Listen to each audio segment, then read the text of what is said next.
십이운성에 절, 태, 양, 장, 목, 관, 건, 재, 쇠, 병, 사, 묘 이렇게 12가지의 십이운성법이 있습니다. 그 중에서도 가장 마지막 단계인 묘에 대해서 살펴보도록 하겠습니다.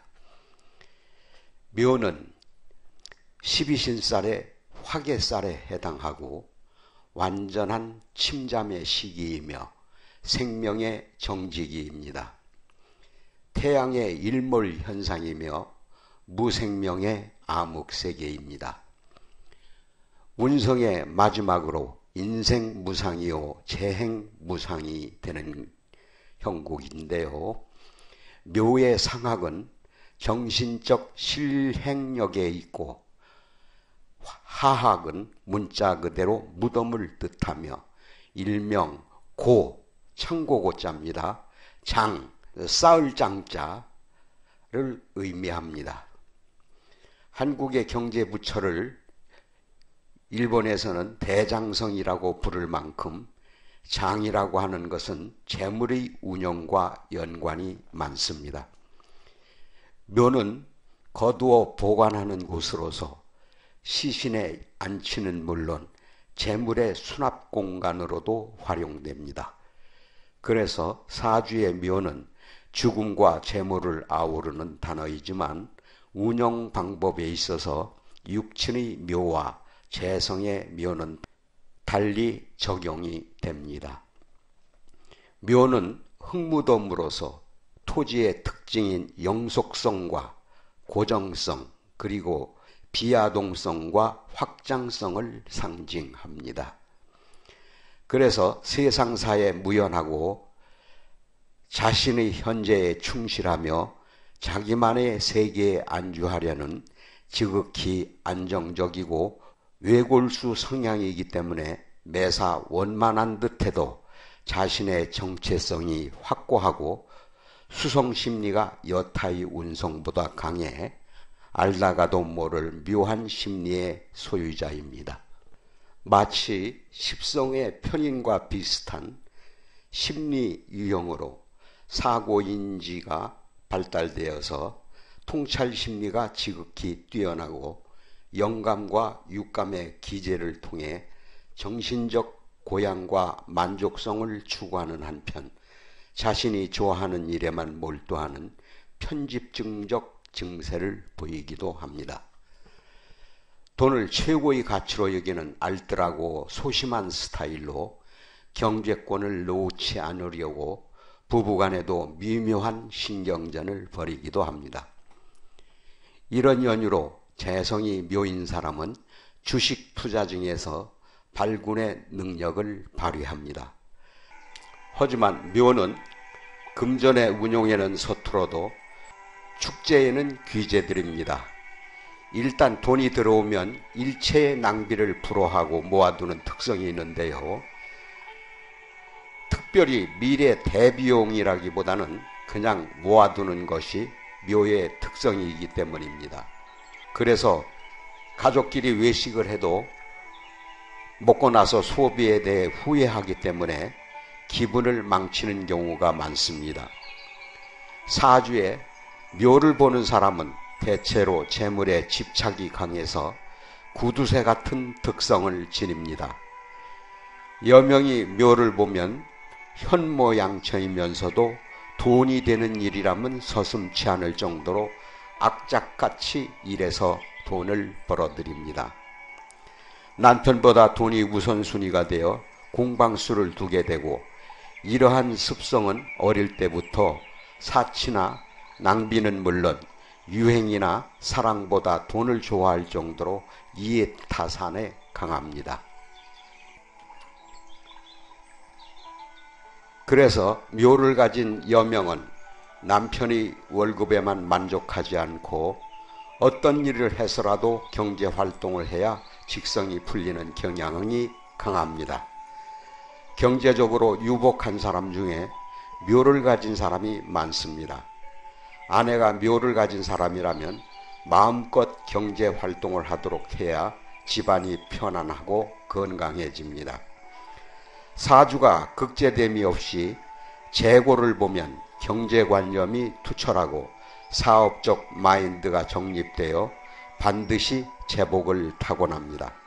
그러나 재고가 합충형이 되면 재우는 멈추지만 합충형이 된 재고를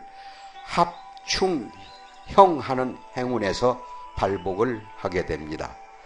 또 사주에 충형이 없는 재고는 행운에서 충형을 할 때 발복을 하게 됩니다.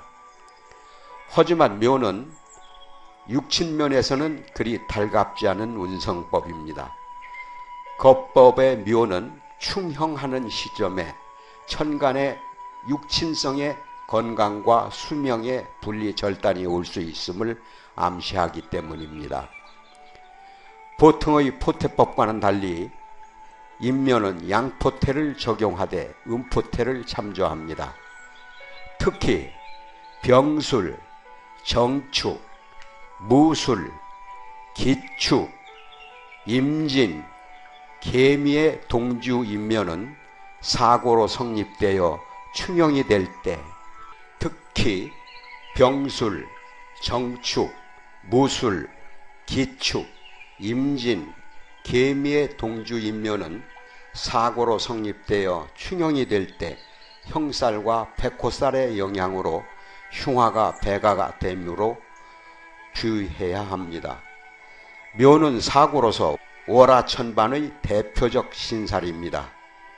묘는 고집과 외골수, 절약과 수직, 변리와 허무, 기획과 탐구, 진실과 온후, 이동과 제복, 절연과 분리, 중단과 침체, 헛됨과 무상의 아이콘입니다. 직업적성은 전형적인 직장인으로 안정된 수입이 보장되는 직업과 정신노동 영역 또는 금융계통과 자신만이 특화된 전문직에서 실력을 발휘합니다. 특히 입출금을 비밀리에 관리하는 금고직이 격리부장에 일지에 묘를 깐 사람이 적합한데 사심없이 정직하게 주인을 위해 일하는 반면 대우가 부실하면 자신을 알아주는 곳으로 옮기는 습성이 있습니다. 사지묘의 작용에 대해서 살펴보겠습니다. 연지의 묘는 윗사람을 공경하라는 장자와 같은 심성이 강합니다. 일지의 묘는 초년고생이 심하고 배우자운이 불미하나 대체로 일주의 시기가 끝나는 시점에 발복의 기틀이 마련됩니다. 월지의 묘는 초년고생이 심하고 배우자운이 불미하나 대체로 일주의 시기가 끝나는 시점에 발복의 기틀이 마련됩니다. 일지의 묘는 조년이양하며 직주이동이 심하나 묘고를 충용하는 시점에 발복합니다. 일지의 묘를 보는 명주는 대체로 배우자 운이 좋지 않아 굴곡이 심한 편입니다. 특히 월화천반의 인묘 현상이 분명하여 육친의 흉화가 드러나기가 쉽습니다. 시지의 화계는 자녀운에 근심이 서리고 박연하며 당주 또한 곤곤한 삶을 암시합니다. 시지의 화계는 말년에 학문하고 그 방면에 업상하면 명진사회하기가 쉽습니다.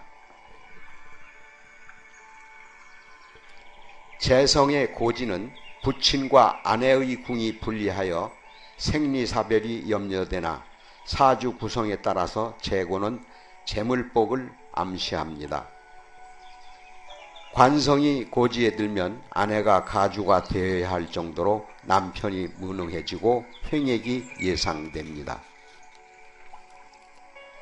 관성고의 여명은 관고로 인해 남자를 경원시하거나 고집이 세집니다. 관성이 고인 여명은 배우자를 선택하는 기준이 까다롭지만 결혼하면 결국 묘고에 임묘되어 남편이 무기력한 처지에 놓이게 되기 때문에 남편이 생살여탈의 직업에 있으면 피용할 수가 있습니다.